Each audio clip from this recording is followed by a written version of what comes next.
Από την αρχαιότητα, οι γάτες είχαν τη δική τους ξεχωριστή θέση στα πλοία.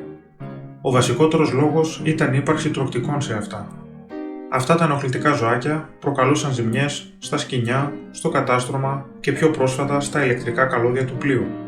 Επιπλέον, ζημίωναν τις προμήθειες, τρώγοντας φαγητό που προορίζονταν για το πλήρωμα, αλλά και προκαλώντας οικονομική ζημιά σε φορτία όπως το σιτάρι. Κίνδυνος υπήρχε και για την υγιεινή των ναυτικών, μιας και τα τρωκτικά αποτελούσαν φορέα ασθενειών, με χαρακτηριστικότερο παράδειγμα τη βουβονική πανόλη που μεταδόθηκε μέσω των ψήλων τους. Οι γάτες, ως φυσικοί κυνηγοί, επιστρατεύονταν για να εξολοθρεύσουν αυτούς ανεπιθύμητους εισβολείς. Όμως, η προστασία του πλοίου δεν περιοριζόταν στο κυνήγι τρωκτικών. Οι ναυτικοί πίστευαν ότι οι γάτες έφεραν καλή τύχη στο πλοίο και το προστάτευαν από τις κακοκαιρίες.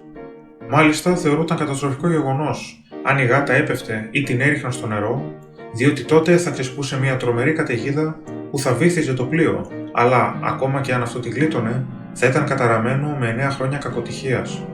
Πέρα από τις προλήψεις, οι γάτες μπορούν όντως να προβλέψουν τις καταιγίδες, μιας και μπορούν να αισθανθούν και την παραμικρή αλλαγή στον καιρό, χάρη στο πολύ ευαίσθητο εσωτερικό του αυτιού τους.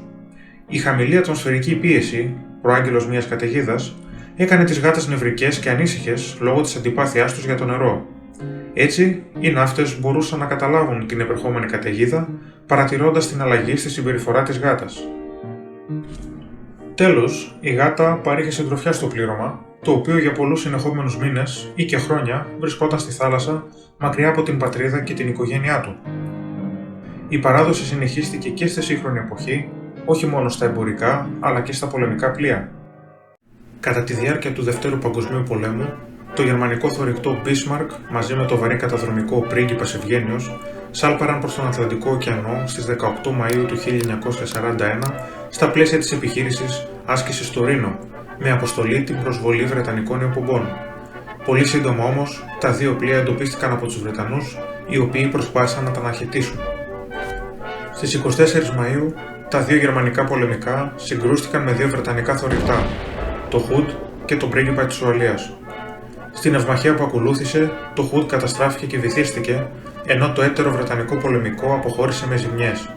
Παρ' όλα αυτά, το θωρηκτό Bismarck χτυπήθηκε στις δεξαμενές καυσίμων και αναγκάστηκε να εγκαταλείψει την αποστολή του και να επιστρέψει στο κοντινότερο συμμαχικό λιμάνι που ήταν το Brest στην κατεχόμενη Γαλλία.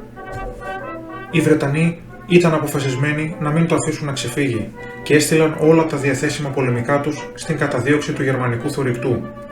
Εν τέλει, η καταδίωξη στέφθηκε με επιτυχία και στις 27 Μαΐου το Bismarck βυθίστηκε. Από τους 2.100 άνδρες του πληρώματος του Bismarck σώθηκαν μόνο οι 115.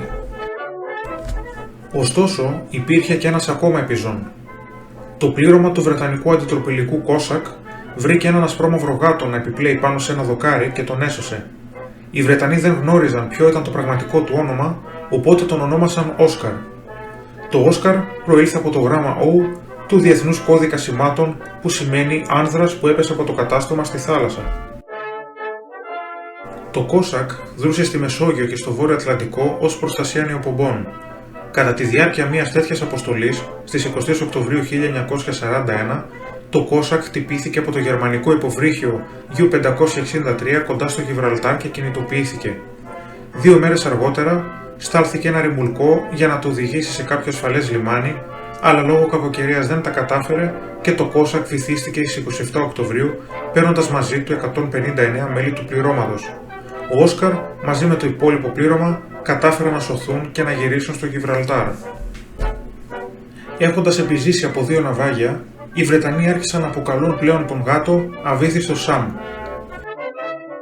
Μετά το Γιβραλτάρ, ο Σαμ μεταφέρθηκε στο βρετανικό αεροπλανοφόρο Ark Royal, το οποίο είχε διαδραματίσει κομβικό ρόλο στην καταδίωξη και βύθιση του Bismarck. Μάλιστα, είχε γλιτώσει αρκετές φορές την καταστροφή και θεωρούταν τυχερό πλοίο. Αποστολή του Ark Royal ήταν να μεταφέρει εξοπλισμό και προμήθειες στη Μάλτα, τη σημαντικότερη βρετανική βάση στη Μεσόγειο. Στις 13 Νοεμβρίου, κατά την επιστροφή του από τη Μάλτα, το Ark Royal χτυπήθηκε από τορπίλι του γερμανικού υποβρυχίου U-81. Το επόμενο πρωινό, παρά τις προσπάθειες των Βρετανών να το σώσουν, το αεροπλανοφόρο βυθίστηκε. Ο Σαμ βρέθηκε να επιπλέει γαντζωμένος σε μια σανίδα, θυμωμένος αλλά σώος. Η απώλεια του αεροπλανοφόρου σήμανε το τέλος της ναυτικής καριέρας του γάτου, ο οποίος μεταφέρθηκε στο γραφείο του κυβερνήτη του Γιβραλτάρ.